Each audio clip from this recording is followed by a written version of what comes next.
we're in the same quarterback room. We spend, pretty much every day, all day together. I mean, we both want what's best for the team. We both want to win, and we both just feed off each other and just try to do what's best for the team.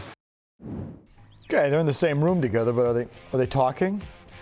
You wouldn't know it, okay? This is from Karen Garesian over at Mass Live. She says, through a dozen practices, it's hard to recall a time where Mac Jones and Bailey Zappe engaged in conversation, one quarterback to another. She says relationships between quarterbacks fighting for the same job are an interesting study. Brady and Garoppolo didn't seem close when they were Patriots, but the presence and threat of Garoppolo pushed Brady to greater heights. Will the same happen with fan favorite Bailey Zappe giving Jones a healthy nudge?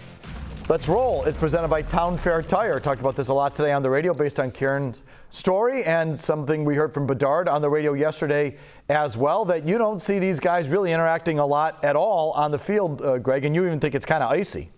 Yeah, I mean, I'm just going off what I see, and what I see is, there is no interaction between them. Not the normal stuff that you would see. Hey, conversing one to another. Hey, what'd you see on that? I would do this that way. You see none of that. You don't see any high fives, no pats on the butts, daps, none of that stuff. There might be some side throwing on a side field or something like that. But, in terms of, I was just going through it. So this is my 20th NFL training camp, 3 different teams that I've covered. This is the 12th sort of quarterback relationship dynamic type of thing. And, I would put it there with like Jay Fiedler and A.J. Feely, Joey Harrington and Dante Culpepper, Favre, Rodgers, Brady, Jimmy Garoppolo. Look, they're in competition for each other. The bottom line is it makes zero difference. I don't care whether these guys like each other. They could hate each other. It doesn't really matter. Okay. I don't know about that, but go ahead. I was just going to say, even Monday, because, those questions and answers are from Monday, after that rainy practice. And Andrew Callahan and Doug Kyed kind of pointed out the same thing, especially after Mac's kind of vague answer about the quarterback room. But why? Why do you think, I'm not saying based on what you're seeing. Right. Do you think it's because of the competitive nature that things are, in your terms, a little bit icy? In my opinion, in regards to Mac, and I think Mac's quote was much more telling because he was asked a softball question about his relationship with Bailey Zappe, and he couldn't run away from it quick enough. He didn't mention him by name, basically completely pivoted away from the question. And, if there was no sort of, I don't know how you want to term it, issue or whatever, he would have embraced it. He said, oh, Bailey's great. We work well together. We're pushing each other, that sort of thing. There was none of that.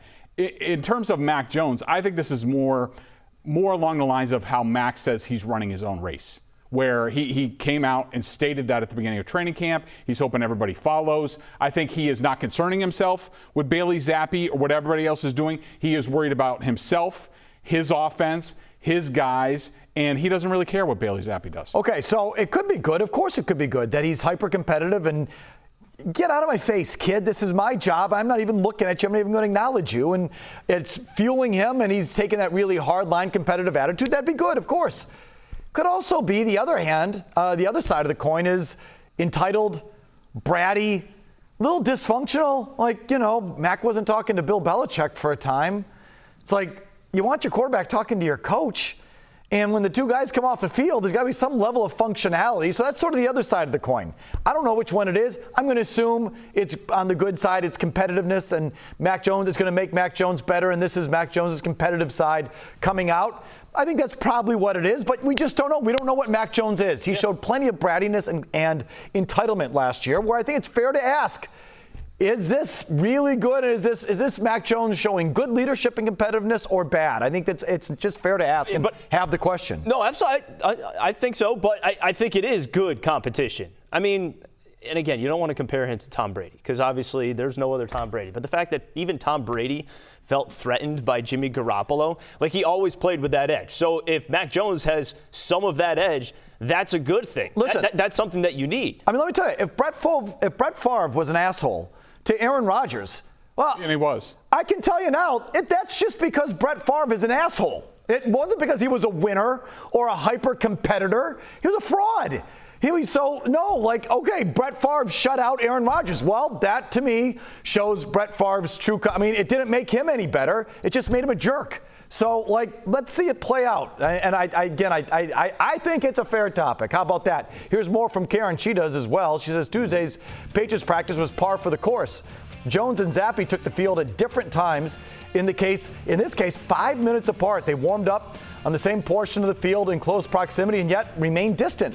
That description held through stretching, the walk-through portion of practice, and competitive 11-on-11s and side sessions as well with the offense. Between reps, Jones usually talks to Bill O'Brien or wanders off alone with his thoughts. When Trace McSorley or Malik Cunningham are under center, Jones and Zappe are typically nowhere near each other to watch the proceedings. Okay, they mentioned this quote from Mac Jones. A softball question about his relationship with Bailey Zappe. Here's how he handled it. I think every year you have to have the mindset that you're competing, not only against yourself, you're competing against the teams you're about to play, which is really important for me. And understanding that it's the NFL and every week you're going to go against a great quarterback. So that's my biggest concern, and just trying to lead the team every day and bring everybody along. Listen, he's asked about the competition with Bailey Zappe. I was just saying how much I enjoyed calling Brett Favre an a-hole. So he's asked about the competition with Bailey Zappe, and he says, it's about competing with yourself, and it's really about looking ahead to the schedule and the teams you're going to face, and that's what's important to me because I'm the starter. And so he just has completely dismissed the notion that he's competing for his job, which is fine. Most people have. And again, if he turns out to be a winning quarterback and a good pro and all of this, that'll be part of his character. But let's see it all play out, Greg. Yeah, I think Karen absolutely nailed it with her description of what went on. This has been the way it's been all offseason. You never, ever see them together. If Trace McSorley's on the field, they're not near each other. When Mac Jones is waiting for his reps, he's off by himself, usually talking to Bill O'Brien or somebody else. But, again, the bottom line is I don't think it matters. I really don't. Do I think that Mac Jones is annoyed by Bailey Zappe, that he, views him as an ass kisser and stuff like that after what happened last year? Yeah. But, at the end, if he's using this to drive himself, it's all the better for the Patriots. I mean, Mike, if you wanted to, you could take this opportunity to say that maybe even Mac Jones think that there's a quarterback competition, which you've been asking for. Well, based on, the way look, if he really deemed Bailey Zappe not a threat, would he be a little nicer? I mean, maybe. I don't know. And maybe he's just he's clearly frustrated, and he should be, by the way. Frustrated with what he was handed last year with those coordinators, the way it played out in that Chicago game, and the fans chanting for Zappe and Bill pulling him like he should be hacked off at that whole thing. And maybe just, Bailey Zappe represents that. So F this kid. F that whole thing. And he's taking it out on Bailey Zappe.